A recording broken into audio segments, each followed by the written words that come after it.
History often remembers the titans of war, the generals, the presidents, the famous battles that turned the tide.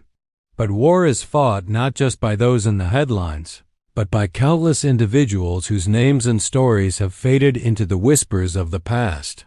Today we journey back to the crucible of the 20th century World War II to uncover the tales of the forgotten heroes, the men and women whose extraordinary courage and quiet sacrifice shaped our world in ways we are only now beginning to understand. When we think of World War II codebreakers, Bletchley Park and Alan Turing often come to mind. But what about the women who made their work possible?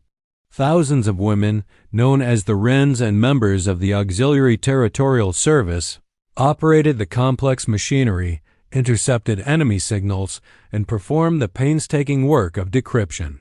One such woman was Mavis Beatty. At just 19, her talent for puzzles led her to Bletchley. She made one of the most significant breakthroughs of the war, deciphering an Italian naval message that led directly to the British victory at the Battle of Cape Matapan. This single act crippled Mussolini's navy and saved countless Allied lives. Yet for decades, her role was shrouded in official secrecy. She, and thousands like her, went back to civilian life, their monumental contributions unknown even to their own families.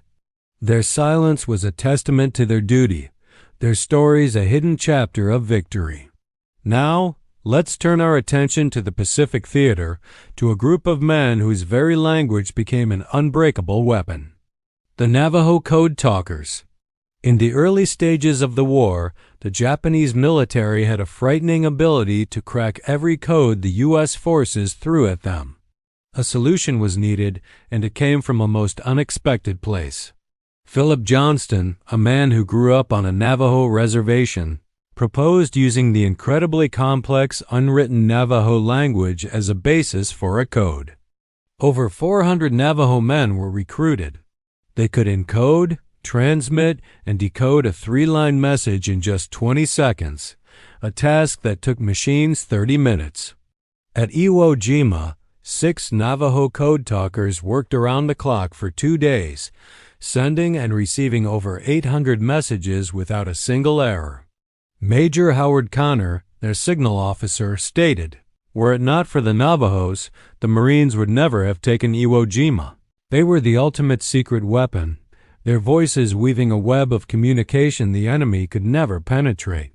After the war, they were instructed not to speak of their work. It wasn't until 1968 that their mission was declassified, and only in recent decades have they received the national recognition they so profoundly deserve.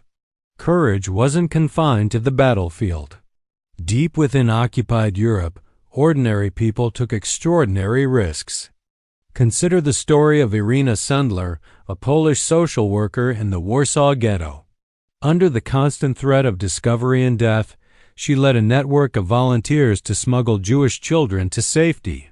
They used the most daring methods, hiding children in coffins, toolboxes, potato sacks, and even using the city's sewer system as an escape route. Irina meticulously recorded the real names of the children she saved, burying the lists in jars under an apple tree in a neighbor's yard, hoping that one day she could reunite them with their families. She is credited with saving over 2,500 children, more than Oskar Schindler.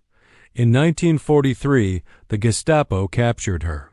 She was brutally tortured but refused to betray her network or the children. Sentenced to death, she was saved at the last minute by the Polish resistance, who bribed a guard. She lived the rest of her life in relative obscurity, her heroism largely unknown outside of Poland until late in her life. A story of unimaginable bravery hidden in plain sight. Across the globe, another group of pilots fought not only the enemy, but also prejudice at home. The Tuskegee Airmen. They were the first African-American military aviators in the United States Armed Forces. At a time when segregation was law and many believed black men lacked the intelligence and courage to fly, these men shattered every racist myth. They trained at Tuskegee Army Airfield in Alabama, enduring substandard conditions and constant discrimination. When finally deployed to Europe, they became one of the most respected fighter groups of the war. Known as the Red Tails for the distinctive crimson paint on their planes' tails, they primarily flew as bomber escorts. Their record was legendary. The Tuskegee Airmen flew over 15,000 individual sorties and earned more than 150 distinguished flying crosses. Their skill and dedication proved to a skeptical nation that patriotism and valor know no color. They not only helped win the war abroad, but also ignited a crucial spark in the fight for civil rights back home. Finally, we look to the skies over Britain, but not to the celebrated pilots of the Spitfires and Hurricanes. We look to the women of the Air Transport Auxiliary, or ATE. These female pilots, affectionately known as ATE girls, were tasked with one of the most dangerous jobs of the war, ferrying new, repaired, and damaged aircraft between factories, maintenance units, and frontline airfields. They weren't combat pilots, but death was a constant companion.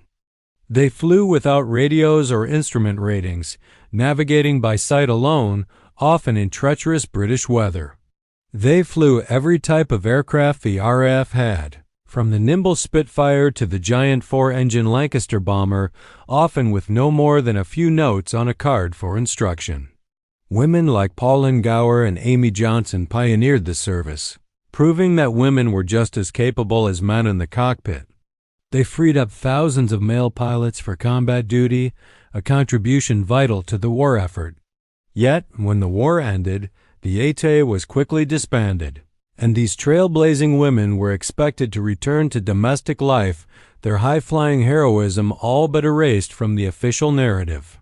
The stories of Mavis Beatty, the Navajo Code Talkers, Irena Sendler, the Tuskegee Airmen, and the women of the ATIA are just a few threads in a vast, intricate tapestry of forgotten heroism. Millions of others, resistance fighters, medics, factory workers, farmers, spies made sacrifices that will never be recorded in history books. They didn't seek fame or glory.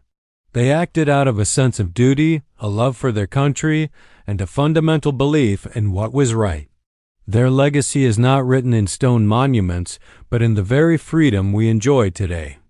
It reminds us that history is made not just by the few who are remembered, but by the many who are forgotten. It is our duty now to find their stories, to speak their names, and to ensure that their quiet courage echoes for generations to come. Thank you for joining us on this journey into the past. If these stories moved you, please consider sharing this video to help keep their memories alive. And for more hidden histories, don't forget to like and subscribe. We'll see you next time.